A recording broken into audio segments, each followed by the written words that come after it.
Your Steve Jones Show podcast is loading now. The Steve Jones Show podcast is sponsored by Purdy Insurance. Visit Purdy Insurance on Market Street in Sunbury or visit online at purdyinsurance.com.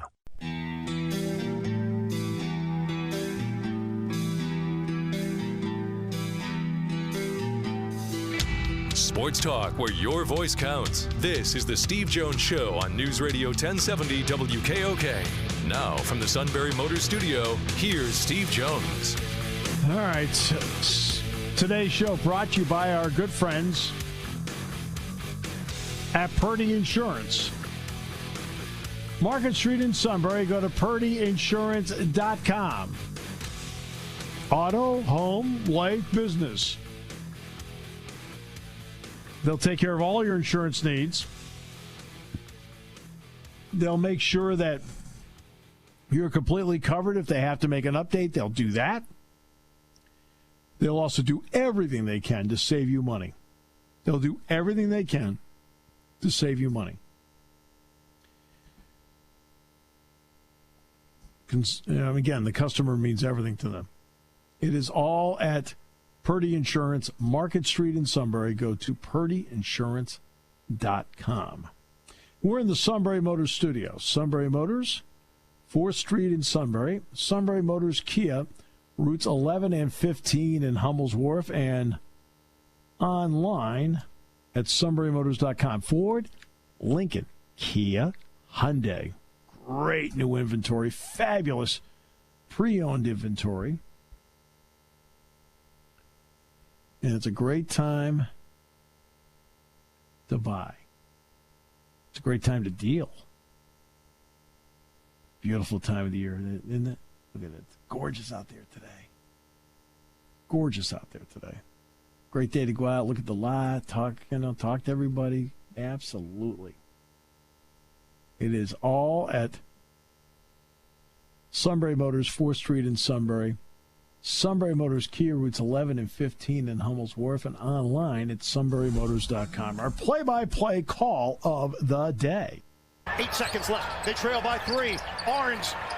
The jumper doesn't go off the window. Knocked to the outside. Washington off the mark, and it's over. It's March. Expect the unexpected. Oral Roberts has pulled off the upset. Here's Mack. He's trying to hunt down that 3. This is for the tie. It rims out. Florida chasing it down. Lewis for the tie. That's not there. Oral Roberts, the 15 seed. The upset makers are history makers. And Oral Roberts is in the Sweet 16. The key is in both of those. Here's the other part, and I wanted to get into this. When you stop playing to win and you stop looking at the basket, you open the window of opportunity to the opponent. This is not a tournament where you are playing the last place team that doesn't know how to win. Example, Illinois playing at Nebraska. Nebraska's winning. They're winning and winning. And guess what? When it came winning time, Illinois scored. Illinois scored. Illinois scored, tied the game. Nebraska had one shot to win. Trey McGowan has the ball. Teddy Allen comes over to set a screen. He's not supposed to set a screen. Now you got 2 defenders on Trey McGowan. McGowan's looking at Allen like, what are you doing here? And Fred Hoiberg took off his mask and he slammed it on the court. Why? Because losing teams make losing plays. That was a losing play. Now let's get to this tournament. Every team you're facing in this tournament is successful. I don't care what seed you are. Oral Roberts won its tournament. Oral Roberts is on a 4-game winning streak. They know how to win. So you're a team that wins is facing another team. Okay, Rutgers is playing Houston. Houston's had a great year, and they won their tournament. They know how to win. So you don't stop looking at the basket.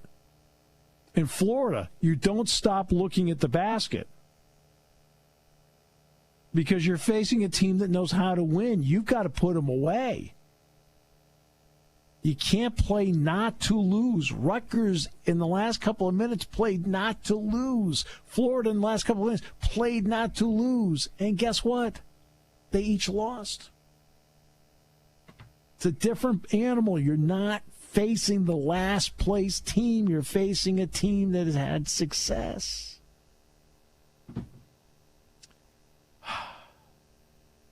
We're going to get to Chris Mack in a moment. Meanwhile, at this morning's staff meeting, the suit made a presentation. That greed, for lack of a better word, is good. Greed is right. Greed works. Greed clarifies, cuts through, and captures the essence of the evolutionary spirit. I thought it was an inspiring speech. Oh, yeah.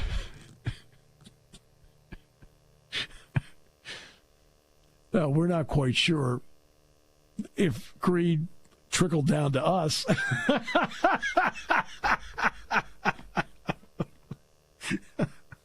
but I thought he made his point. I thought it was the best staff meeting he's had yet. Only half the staff walked out.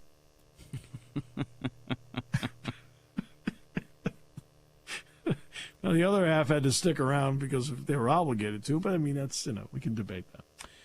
All right. LSU plays Michigan tonight.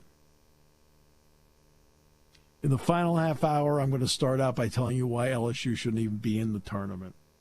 And if I hear one thing about what a great job Will Wade's, TV goes off, we're going to watch reruns on MeTV. I will not hear that guy praised. We'll get to that final half hour. Now, what's the Gonzaga score here? Let me check this out here. Let's see. Emails about the suit. No, none of them were good. 66-51 Gonzaga. 11:06 to go. Abilene Christian plays UCLA at 5:15. That might be a fun game. And Ohio against Creighton, a ratings blockbuster on TNT at 6:10.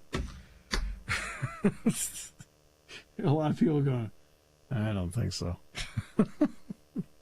All right, Chris Mack joins us from Pittsburgh so we can get up to date on what's going on with the Steelers and free agency. All right, Christopher? Let's start with the Steelers.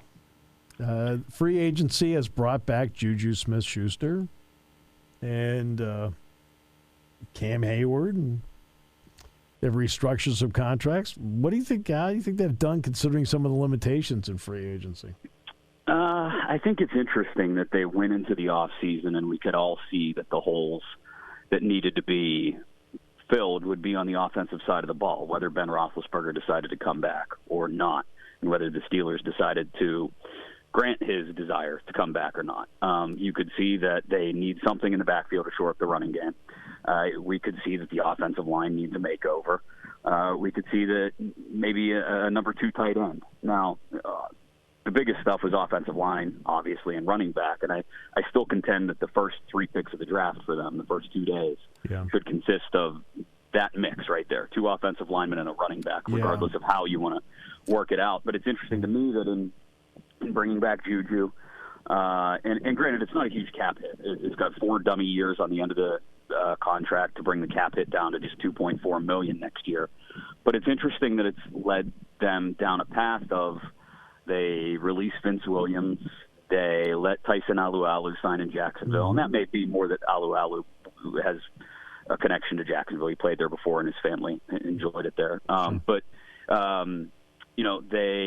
they now are at the point where they're letting Steven Nelson explore a trade, and that may have nothing to do with the decision to bring back JuJu Smith-Schuster. They may not be, linked A to B, so to speak, like links in a chain, but I do think they're at least tangentially connected in that the overall philosophy of how this team is constructed seemed to be steady over the last couple of years. You could see it coming that they wouldn't re-up JuJu because, well, you had Deontay Johnson, James Washington before him, and then Deontay Johnson, and then Chase Claypool all drafted. Right. And you could see they would have the depth at receiver to withstand the loss of JuJu Smith-Schuster. They don't have that similar depth at corner.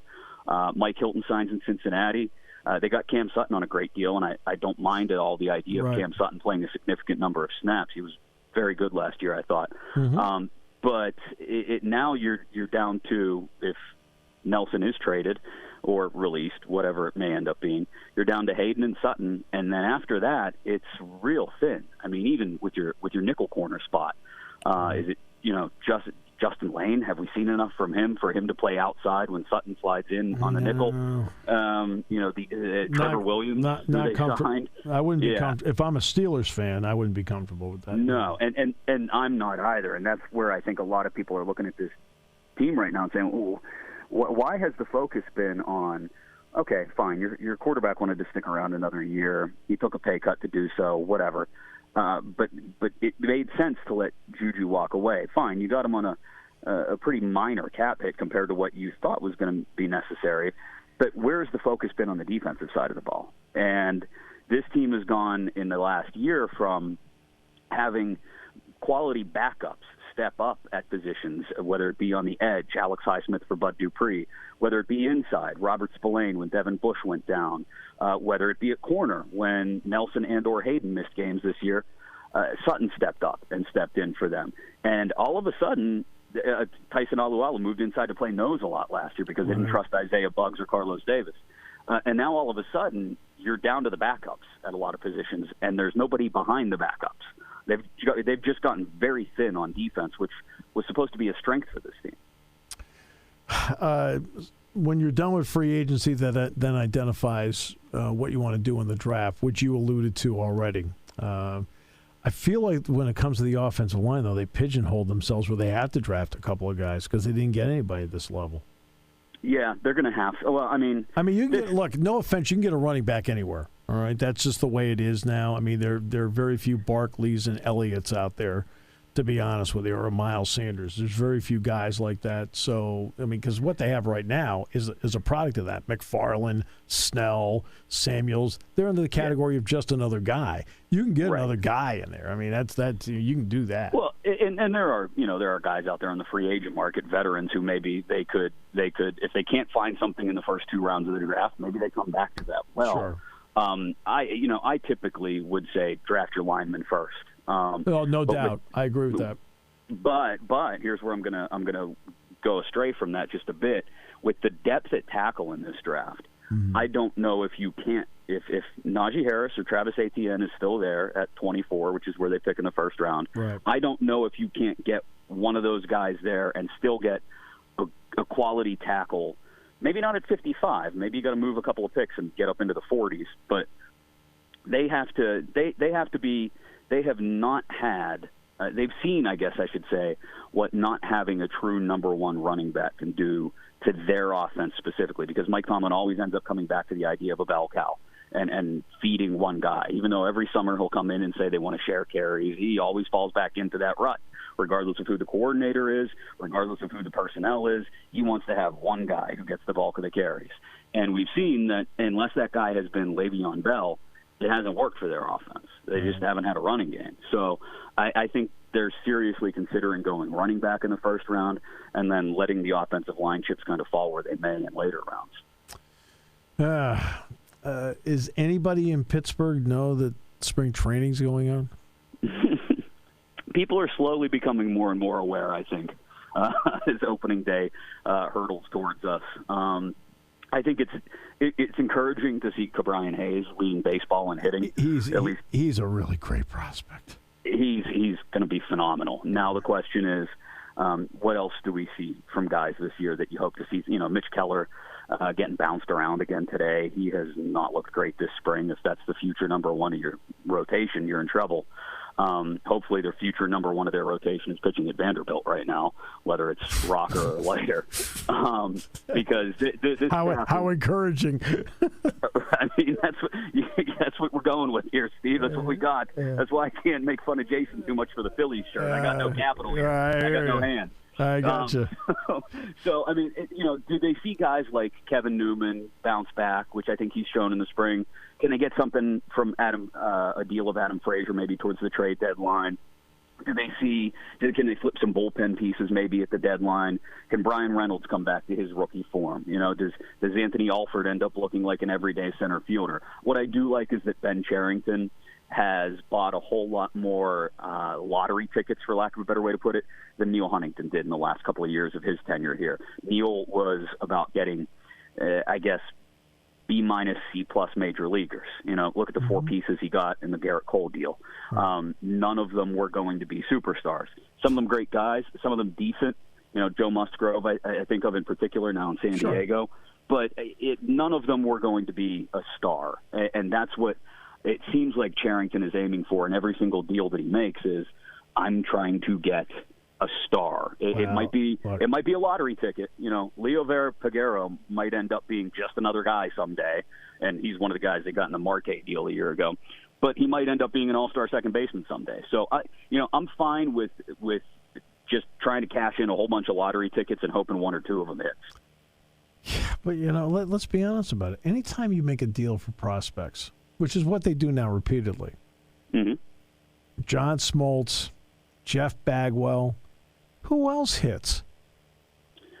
I have just gone back now 34 years, and I came up with two guys that on the prospect thing, like, wow, look how they panned out. Look, remember the trade they made? It was a simple trade. Joel Hanrahan and Brock Holt went to the Red Sox, and they got four prospects. And I had people around to say, boy, I read up these four guys. I said, you got nothing. I said, right? Well, one of them ended up being Melanson, I think. So that part worked out. I agree with you. I mean, but the prospects like Pimentel and guys like that, I said, you get anything. Brock Holt was more productive than any of them. Yeah, it's just unfortunately the way things are built right now here, in that people are going to have to show a little patience, and if they don't want to, that's I totally understand it. If you want to just kind of cast a side eye towards the 2021 Pittsburgh Pirates and say, ring me up when they're competitive again in 3 or 4 years, then I totally understand that. But for the hardcore Pirate fans, hardcore baseball fans that do pay attention to every move that's supposed to be a building block or potential future building block, I think at the very least they feel better that Ben Cherington is clearly in the rebuilding lane, when the last few years of Huntington's regime were trying to hang out somewhere in the gray area in between. 50% allowed. So in the end, at least to start the season, how many will the Pirates actually let in? I mean, if you do the simple math, it would be somewhere around 18,000, 19,000. I think I saw they're going to open up some more ticket sales, because based on 25%, they were nearly sold out for opening day. Okay. Travis Williams said a little bit ago. Hey, they'll sell 99% of the tickets they have available for opening day. It's opening day in Pittsburgh, and people love opening day in Pittsburgh. No question. From there on out, I mean, I don't know how much the capacity restrictions are going to affect them, to be quite honest. Right. I mean, especially in April and May when the weather, a Tuesday night in April against the Cincinnati Reds, even if the game starts a half hour earlier this year, it's cold and it's rainy. You're not going to get more than 8,000 or 9,000 there anyway in a regular year. So I can't imagine the capacity restrictions will affect them that much early in the year. In the 70s, when the Pirates had an embarrassment of riches, and their farm system was, hey, we got this guy Richie Zisk sitting in Waterbury, all right, okay, and people didn't turn out. And I said to people, I said, it's a lousy baseball town. Now, you see with the ballpark, they win a little bit, the place is packed, it's exciting, the whole thing. It's become an awesome baseball town, and that awesome baseball town has been dealt a lousy hand. Well, yeah, we talk about it a lot too down here, in that it's a winning town. People want to win, and if you're not winning, the Penguins went through similar doldrums right after Yager left and before Crosby was drafted. The Civic Arena sat half empty some of those years. PNC Park goes through it now, even though it's the most beautiful ballpark in the country, the most beautiful scenery. I think I remember being at playoff games at Three River Stadium in the 90s. And there would be empty seats. Yep, empty seats. And I don't know. That I can blame on. It was a 60,000 seat concrete donut that was better suited for football. It wasn't even better suited for football. You know that. Well, you know what? I long contend, Steve, and I'll stick by this, that if they had just renovated Three Rivers Stadium into a football-only facility and put grass in there, that building was just so intimidating for opposing teams. Now you go into Heinz Field, you get a pretty view of downtown, and it's sunny out. No, I wanted that dank, dark basement feeling and the big blast furnace sign in the one end zone and the noise echoing back down on top of you. That's what I wanted. You just described Jason's apartment. All right. So, great. My friend, always a pleasure. Appreciate it, and you very much. Thanks, Steve. Sorry, Jason. That happens. Some would say it's a corner office. I need to talk with you. Dark, dank, dismal. Yeah. Then the meeting starts. All right. Yep. We'll come back with more in a moment. Brought to you by Purdy Insurance here on News Radio 1070 WKOK. Taking your calls at 800-795-9565. This is the Steve Jones Show on News Radio 1070 WKOK. Now, from the Sunbury Motors Studio, here's Steve Jones. Today's show brought to you by Purdy Insurance, Market Street in Sunbury. Go to purdyinsurance.com. Auto, home, life, business insurance. They have it all. And they're the best in the business, making sure that you're insured, updating policies, and finding savings wherever they can. Customer service means everything to them at Purdy Insurance. Look, these are great people who are just even better professionals. Man, I like the people there a lot. Purdy Insurance, Market Street in Sunbury. Go to purdyinsurance.com. And talk about great people. The great people at Sunbury Motors. 4th Street in Sunbury. Sunbury Motors Kia. Routes 11 and 15 in Hummel's Wharf, online at sunburymotors.com. It's a great day to go over and look, isn't it? Ooh, phenomenal day to go over and look. Ford, Lincoln, Kia, Hyundai. That's great new inventory. The best. Maybe the old budget says, hey, how about some pre-owned inventory? Plenty of that. Great selections. All at the Sunbury Motors guarantee. It's all at Sunbury Motors, 4th Street in Sunbury. Sunbury Motors Kia, routes 11 and 15 in Hummel's Wharf, and online at sunburymotors.com. So, what little hoop going on right now? Got already today, Iowa got run out. Again, you can't. Iowa is not fast enough or athletic enough to play the style Oregon plays. They're just not. And they tried to. On the day where C.J. Frederick, Jordy Bohannon, and Connor McCaffrey,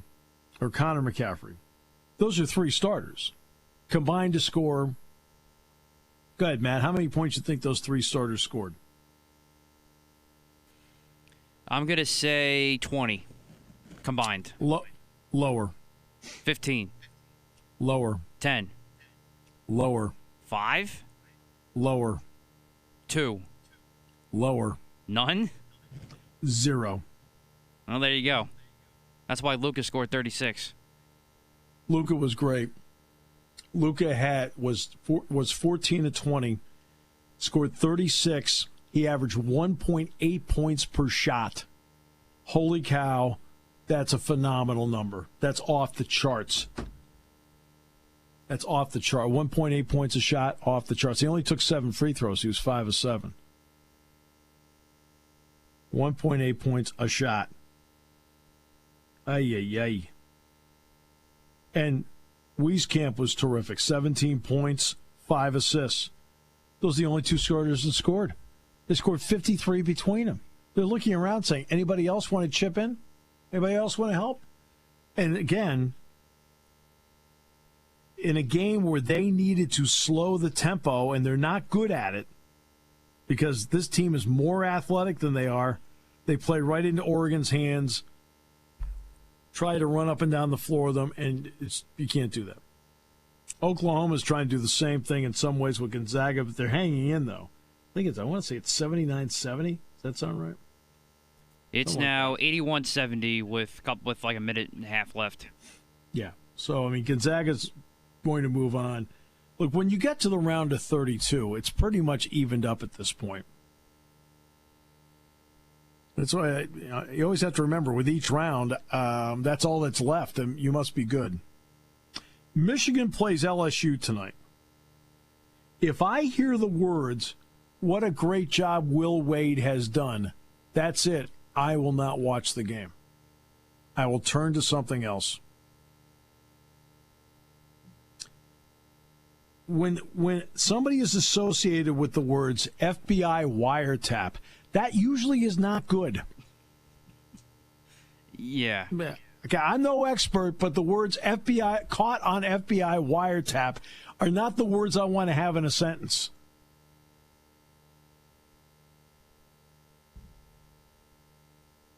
Why they are in this tournament is probably to avoid lawsuits.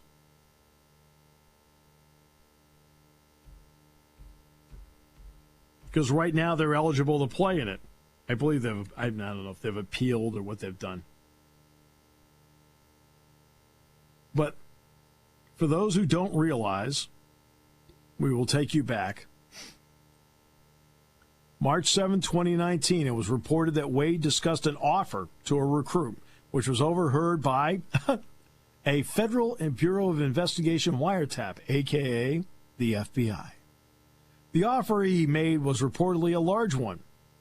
In the transcripts, he is quoted as saying that he was frustrated with the situation.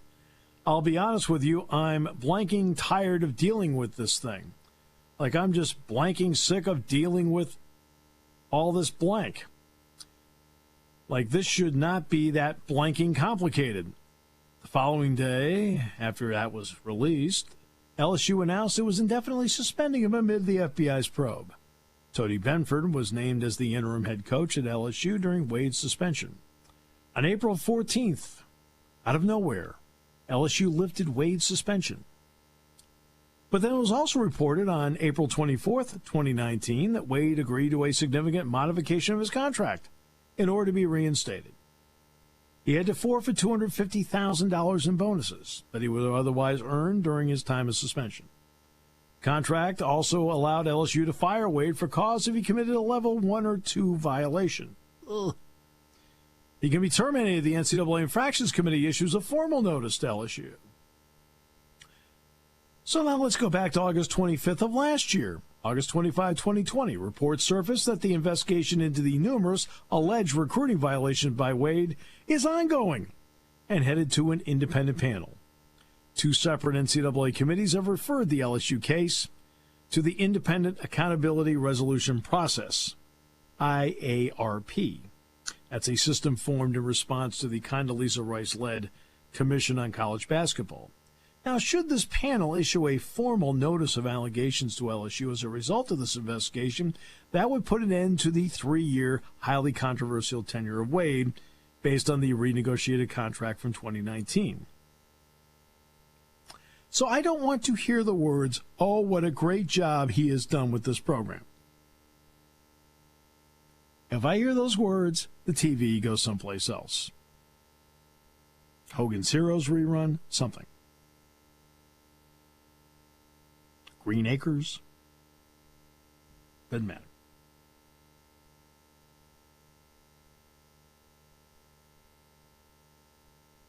Everything I just read to you is what's wrong with sports.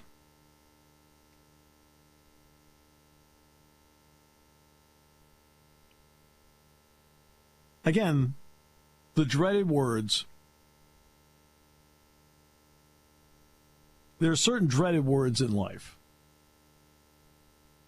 I'm innocent. We have witnesses. Who are your witnesses? A station wagon filled with nuns. Dreaded words. Darn. Okay? Other dreaded words. We have evidence. What's your evidence? We have an FBI wiretap. Uh-oh. Not good. Other than that, he's done a heck of a job. Ay, ay, ay,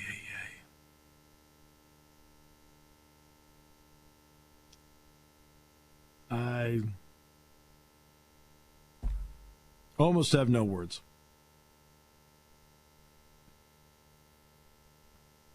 Almost no words.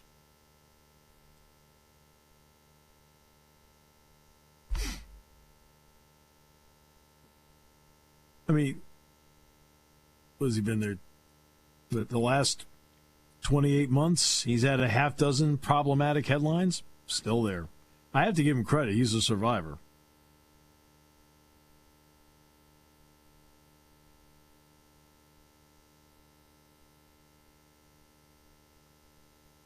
Ah,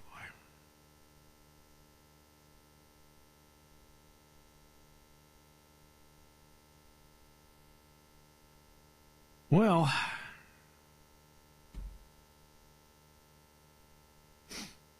that'll be on display tonight. I mean, where they're playing is just right across from the NCAA headquarters. Well, bad idea. How ironic. That was the view out my window before the Indiana game because we stayed in Indianapolis. I looked out to my left and I saw Victory Field where the minor league AAA team plays, the Pirates affiliate. Lucas Oil Stadium was just beyond that. And to my right was the NCAA headquarters. So I thought, great. Perfect. All right, so Gonzaga's going to win. They're going to move on. Look, for example, I'll give you an example. Let's take Wisconsin, for example. Wisconsin is a team that gets knocked out, yesterday? They got knocked out by Baylor. But see, Wisconsin's not a team that I put in that category of like, oh, check that out. They were, a 9 seed? Beat an 8. Lost to a 1. Okay? Same thing with Oklahoma. Oklahoma held its seed. They won. Then they lost to a 1. That's, did Oklahoma have a bad tournament? No. Xavier Johnson's going to be the new head basketball coach at Minnesota. Been an assistant the last 3 seasons for Travis Steele at Xavier. Also spent some time as an assistant at Nebraska and Northern Iowa. So Xavier Johnson looks like he'll be the head basketball coach at Minnesota. Richard Pitino is now the head coach at New Mexico after being told, thanks for being here. And Johnson, by the way, is a Minneapolis native. He graduated from Minnesota himself in 2005, played a couple seasons for the Gophers. So, like I said, guys whose games I used to announce are now coaching. Dick in Milton. Yes, sir. How are you? Great to hear from you. Steve, I heard that your little not tirade, but your little with the Ohio State basketball player and being threatened after they lost the ball game. Yeah. And I've been thinking about this for days. And listen, I'm not naive enough to know that people do not gamble, and they gamble a lot on pro and college sports. But the thing that really bothers me is 24 hours a day, they're just in TV, radio, they're just trying to get everybody to gamble as much as they can. I know. And the thing that bothers me most about that, there's probably people out there losing money that can't afford to gamble at all. But they wouldn't gamble at this level, but it's so easy now. Yeah. Here's where you have to make the distinction. I was listening to Brent Musburger talk about this, and Brent made a great point. He said people, who want to gamble with their money on sports, for example, should do it for fun and not to make money. If it makes it more fun for you, okay, fine. But if you're in there trying to make money from it, boy, you're going to have a hard time doing it because there's something about the house. Okay, there's a reason why that those sports books are in such impressive buildings, as you and I know, because they don't lose very often. Well, I guess the thing that really bothers me when these young college kids and pro people, but more of the college kids, that go out and people are basically betting a lot of the money on their games, and then they're going to just in this case, I can see them holding those kids responsible for them losing money, in a sense, and that bothers me a lot. Yeah. And as you know, Dick, I think I probably have made that point in this show for years that when gambling became legalized, and I thought it would, and we talked about the New Jersey case over and over and over again, that it did a big thing when that was going to start spreading. So we're up to 20 states now, plus D.C. And that was always my point. My point was is that people, because it's their money on the line, it becomes more personal. And suddenly out of nowhere, that team or that individual lost you money.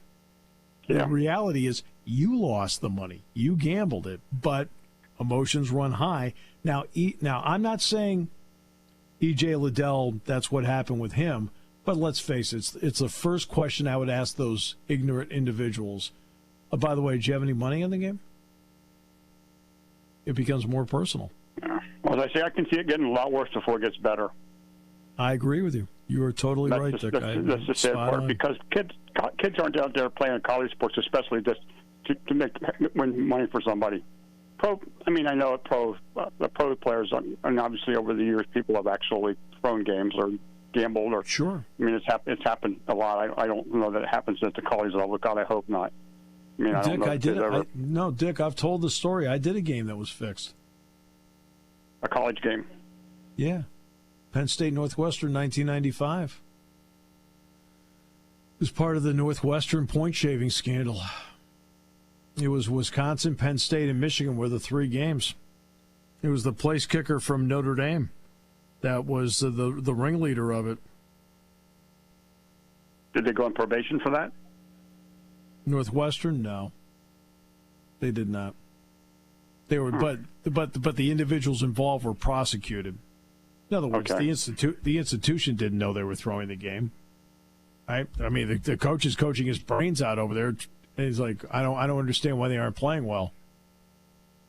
But they had three guys that they were involved in the team: a primary, a guard, a starting guard, a starting forward, and a guy that could hit threes. In other words, he could change the point spread by coming off the bench late, and could change the point spread from 20 down to 17 or 14 with hitting a couple threes. Those are the three guys that this place kicker from Notre Dame, and he was sitting right behind the bench the game I did. Because we saw him. I mean, he'd been the hero in the Notre Dame beat Texas A&M. He was the hero in the game. And, I was sitting there like, what's he doing here? It wasn't like it was somebody we didn't recognize. We recognized him right away. He must be a big Northwestern fan. Evidently.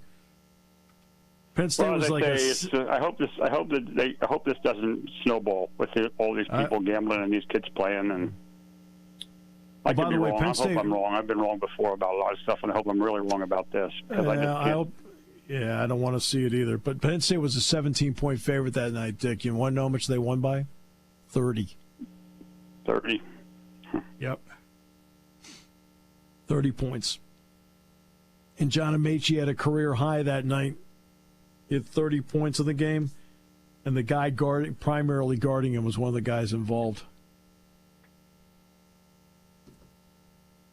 Well, I wasn't following the basketball as much over the weekend because of the wrestling for 3 days, but now I'm back into watching the basketball because wrestling's over. And I'll tell you what, Penn State, I think, put the fear of God into Tommy Brands for next year. I mean, that's a young team that's just going to get better. It's unbelievable. I mean, they bring?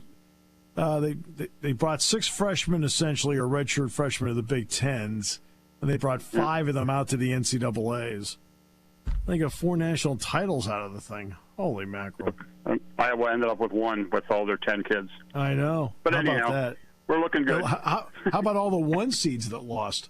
Aaron Brooks was the first one. Aaron Brooks was the first 1 seed to win in the tournament. Yes, I know that. And then they've had they had two number 1 seeds. Well, 3 won. Yeah, I mean, it finally. I mean, Brooks finally got the ball rolling for once, but 184 is a little late in the ball game. 84, and then heavyweight, and then heavyweight 125. 125. Yeah, that was it. They started at 33. They finished at 25. So yeah. Yeah. All right, that's the story. But anyhow, I hope things don't go snowball with this gambling stuff. I just. Yeah, you know, it would be the first question I'd ask those people. So, and I would guess the answer would be, oh yeah, we did. All right, Steve. Thanks a lot. Thanks, Dick. Good point. We'll wrap it up in a moment. Brought to you by Purdy Insurance on News Radio 1070 WKOK. Hi, this is Season from Purdy Insurance. As the days get warmer, our attention turns to home improvements and even starting a new business.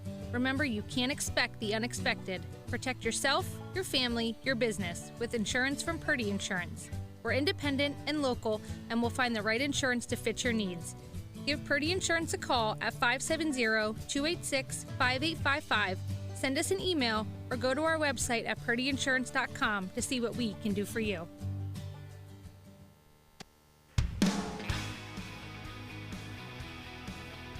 All right, so that wraps it up for today. I mean, let's get something straight.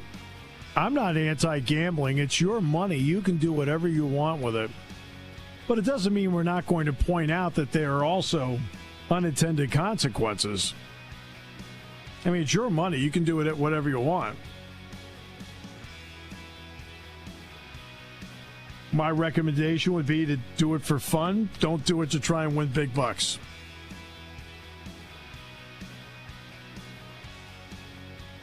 Told the suit that once, and you should have seen the disappointment on his face. All right.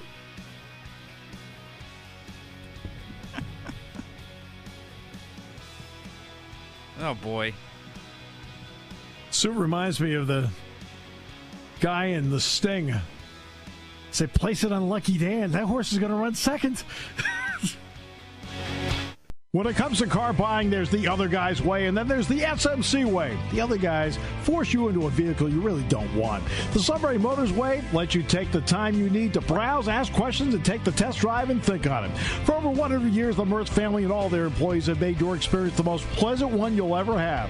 The other guys won't offer you the best price for your trade, no matter how much they say they will. The SMC way is their promise to provide you with the most money the market shows your vehicle is worth.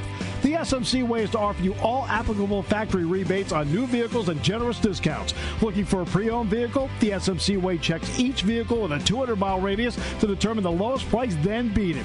It's the lowest price promise, just part of the SMC way.